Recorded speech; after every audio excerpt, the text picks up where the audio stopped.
السلام علیکم۔ دیکھیے میرا ایسا آج میں وہ اگلے عبداللہ کے لیے جو قافلہ ہے رواں دواں اس کی کارروائی لکھ رہا تھا۔ پہلے نوٹس لیے تھے، آج اس کو ہم پھر کر رہے تھے، میں اور ہمارے ساتھی یامین صاحب۔ تو وہ واقعہ بھی بیچ میں آیا کہ جب شیخو پورہ میں پچھلے سال میں گیا تھا، اور ایک جو وہاں افضل صاحب وہ کسائی کا کام کرتے ہیں، گوشت وہاں وہ کیا نام ہے بیچتے ہیں، تو ان سے جب بات ہوئی تھی کہ دیکھو محمد حنیف سجدہ تعظیمی کے قائل ہو گئے ہیں کہ یوسف علیہ السلام کو سجدہ تعظیمی ہوا، تو وہ کہتا سوال ہی پیدا نہیں ہوتا، آپ الزام لگا رہے ہیں محمد حنیف کے اوپر، محمد حنیف تو کبھی بھی ایسی بات نہیں کہہ سکتے ہیں۔ تو میں نے کہا بھئی آپ دیکھ لیں، پڑھ لیں اور پوچھ لیں لوگوں سے اور تحقیق کریں۔ تو کہنے لگے کہ اگر محمد حنیف نے یوسف علیہ السلام کو سجدہ کہا ہے تو پھر تو پکا مرتد ہو گیا ہے۔ تو میں کہا دیکھ لیجئے، بلکہ ایک دو باتیں اور بھی انہوں نے کہا پھر اگر آپ کا الزام ہوا تو میں نے کہا بھی اگر میرا الزام ہوا تو میں اگلے سال پھر آؤں گا آپ کے پاس، ٹوکا آپ کے ہاتھ میں ہی ہوتا ہے۔ تو اس دفعہ جب میں گیا ہوں پاکستان، جب دعوت اللہ کا ہمارا پروگرام تھا،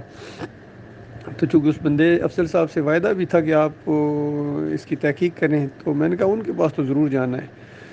تو ہم لوگ وہاں گئے تو وہ تو دیکھتے ہی ہمیں تھوڑا سے نروس سے ہو گئے کہ اب کیا کیا جائے، پچھلے سال میں یہ کہہ چکا ہوں، اب یہ کیا معاملہ ہو گیا۔ تو آگے کہنے لگے ہاں میں نے پچھلے سال ذرا جوش میں آ کے کہہ دیا تھا، لیکن بعد میں اس وقت کہتے مجھے علم نہیں تھا، جس طرح قاری خلیل الرحمن کہتے ہیں کہ اس معاملے میں میرا مطالعہ نہیں ہے، یہ جھوٹ بولتے ہیں۔ کہتے ہیں اس وقت میرا ذرا مطالعہ نہیں تھا، مجھے ساری بات سمجھ میں آ گئی ہے، مطالعہ کیا ہے، تو یہ بات ہوئی ہے کہ وہ یوسف علیہ السلام کو ہی سجدہ ہوا تھا۔ میں کہا اچھا، آپ تو کہہ رہے تھے کہ جو یوسف علیہ السلام کو سجدہ مانے وہ مرتد ہوتا ہے۔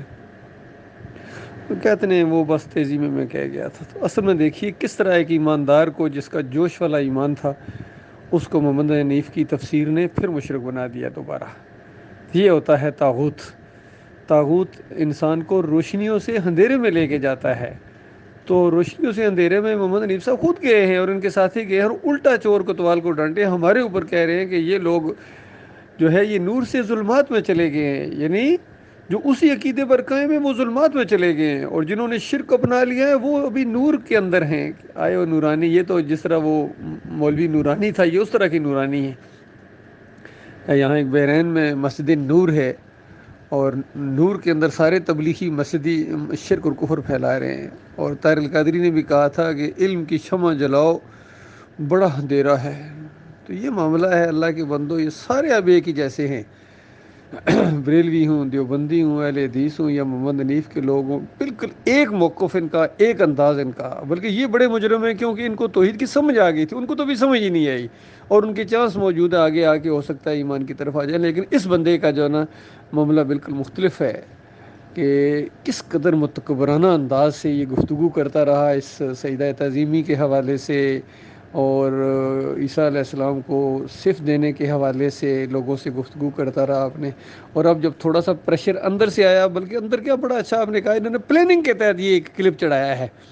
اور اس کا پرنالہ ادھر کا ادھر ہی ہے، اور یہ کبھی بات ماننے والا نہیں ہے، یہ میں نہ مانوں ہے۔ اس کے اوپر مثال وہی والی ہے کہ ایک مولوی تھا، کوئی صوفی تھا، اس نے شرط لگائی کہ اونٹ کی دم نہیں ہوتی ہے، تو لوگوں نے بڑا سمجھایا کہ سر پھرے، یہ تو نے کیا شرط لگا دیا، تو شرط ہار جائے گا۔ برادری والوں نے سمجھایا، اپنے قریبی لوگوں نے سمجھایا، حتیٰ کہ بیوی نے بھی کہا کہ تو نے کیا شرط لگا دیا، اوئے تو ہار جائے گا۔ اس نے کہا میں مانوں گا ہی نہیں، تو ہاروں گا کیسے؟ تو بیوی بھی مولوی کی بیوی تھی، اس نے کہا اگر بڑی محفل کے اندر، پوری شورا کے اندر، اگر یا پورے جو تمہارا وہ گٹھا ہوگا اجتماع، اس کے اندر اونٹ کی دم تمہارے ہاتھ میں انہوں نے پکڑا دی، تو پھر کیا کرو گے؟ تو وہ مولوی تھا، صوفی تھا محمد حنیف کی طرح، اس نے کہا میں دم لہرا لہرا کے کہوں گا نہیں ہے نہیں ہے نہیں ہے۔ تو یہ وہ مولوی ہیں، یقین کیجئے، قاری خلیل الرحمن ہوں، منور سلطان ہوں، یہ صوفی محمد حنیف ہو، اور یہ مولوی کیا نام ہے سعید احمد ہو، مولوی فیاض محمود باجوہ ہو، مولوی یعقوب علی ہو، مولوی اختر بیگ، سارے مولوی ہیں، ٹوٹل 9 ہے میرا صاحب، یقین کیجئے 9 گنڈے ہیں، انہوں نے اس طرح جماعت کو تباہ و برباد کر دیا ہے، اور لوگوں کی مت مار دی ہے، اور اپنی آخرت برباد کر دی ہے انہوں نے۔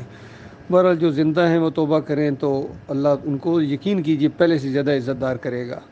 اور آخرت میں بھی ان کے بڑے درجات ہوں گے، کیونکہ توبہ کرنا کوئی آسان کام نہیں ہوتا ہے، یہ بہت مشکل کام ہوتا ہے، لیکن اللہ جس کو توفیق دے دے، اور ایسے لوگوں کی گناہوں کو اللہ تعالیٰ نیکیوں میں بدلی کر دیتا ہے، کیونکہ وہ غفور الرحیم ہے۔ لیکن ان لوگوں نے اپنی انا کا مسئلہ اور ضد کا مسئلہ ہے، یقین کیجیے کوئی اور چیز نہیں ہے، سب انہوں نے اپنی اپنی ناک کو اوپر کیا ہوا ہے کہ اگر یہ بات مان لیں، صحیح بات مان لیں، سچوں کا ساتھ دیں، تو ان کی جو وہ شخصیت ہے وہ تھوڑی سی اس کے اوپر تھوڑی سی چوٹ پڑتی ہے، وہ چوٹ ان کو برداشت نہیں ہے، ہمیشہ کی آگ میں رہنا ان کو برداشت ہے، وہاں خون اور پیپ کی وادیوں کے اندر ان کو غوطے دیے جائیں گے، ہمیشہ لعنت ان کے اوپر برستی رہے گی، وہ یہ قبول کر لیں گے، لیکن یہ تھوڑی سی اپنی جو ہوتی ہے تھوڑی دیر کے لیے وہ چیز برداشت کرنے کے لیے تیار نہیں ہے۔ بہرحال ان کی بدنصیبی بھی اب کہا جائے، کیا کہہ سکتے ہیں ان کو۔